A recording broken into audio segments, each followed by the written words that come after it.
Hi everybody, I'm Mondi Tucker and I'll be presenting Module 1, which focuses on the Erie Canal and early American engineering. This period shows how major infrastructure was completed through hands-on problem solving and experience and not formal education. So early American engineers followed Britain's example when it came to learning and building.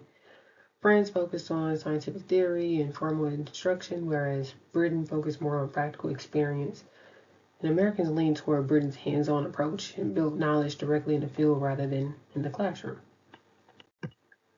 So let's take John Jervis, for example. He started off as an axe guy, literally, but he got curious, watched what the surveyors were doing, asked questions, and then worked his way up to engineer. He had no formal training.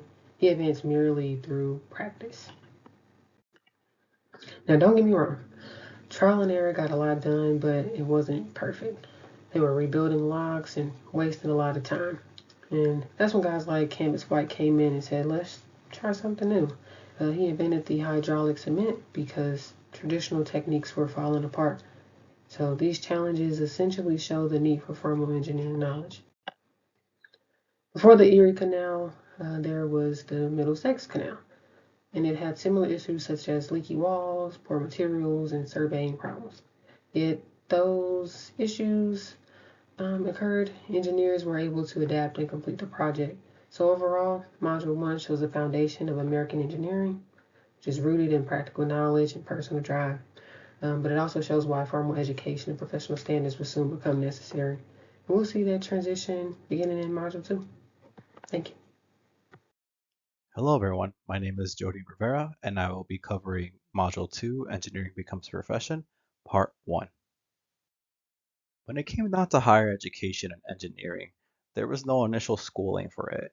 One of the first schools was actually considered the Erie Canal. It teaches both the sense of both of a theoretical and practical teaching. But as time did go on, higher education did end up becoming a requirement for practicing engineering. One of the first schools was West Point, and it was the first formal, pure theoretical four-year school, and it was based off of the French tradition.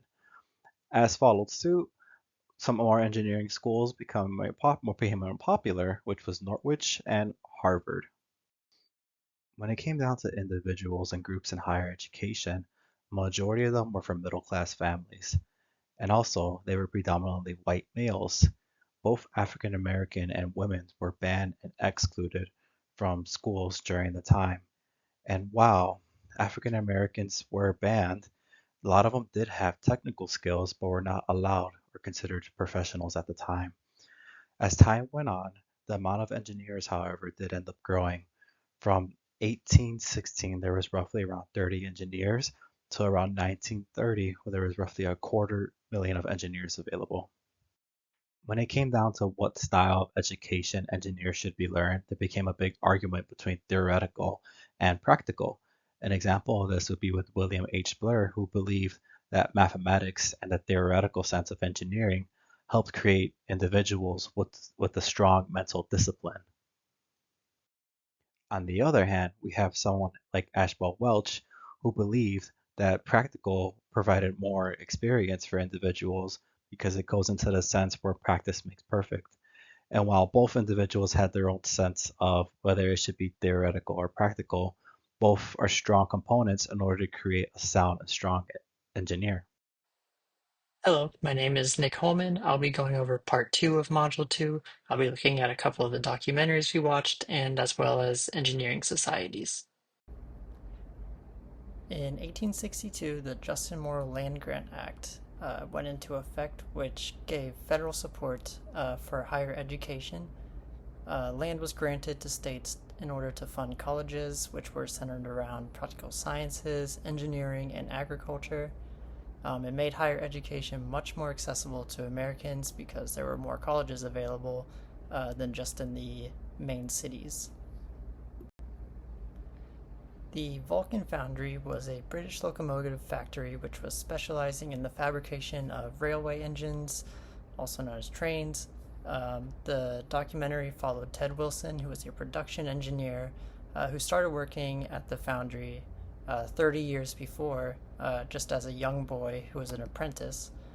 He moved his way up through the ranks to become a professional engineer within the factory, and his job was overseeing the production of parts for the locomotive engines.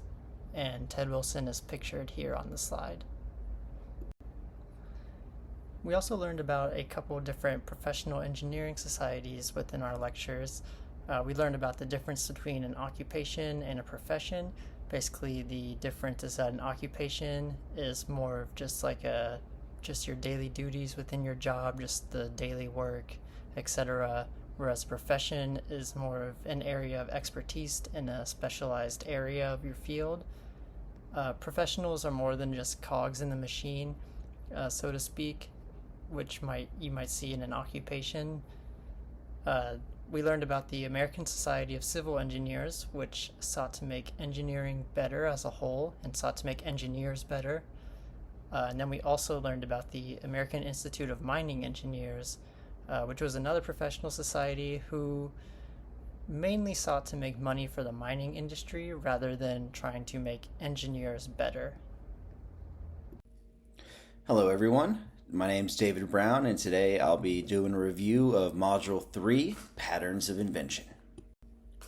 The first thing we learned about in patterns is the linear model, about how money funds research that leads to invention, and then that leads to benefits for society. And we also learned how that's usually not the case, that innovation usually comes before insight, focusing on the how it works, and that could lead to the research of why it works later on. We talked about independent inventors who focused on more radical inventions that would bring brand new ideas and concepts to life, and about how one of their biggest struggles was money, getting investors interested in their products and keeping it.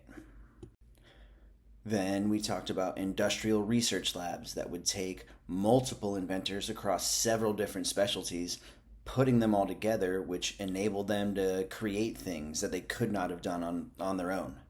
However, a lot of these inventions were created with the idea of making a profit over benefiting society.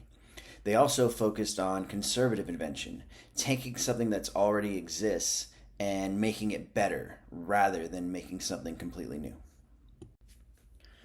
We read about Tesla and a lot of the struggles that he had as an inventor, along with the organizational structure of Bell Labs.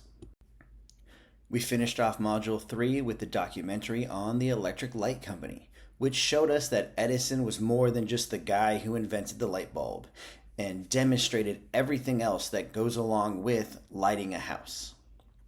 Thank you for your time, and have a great day.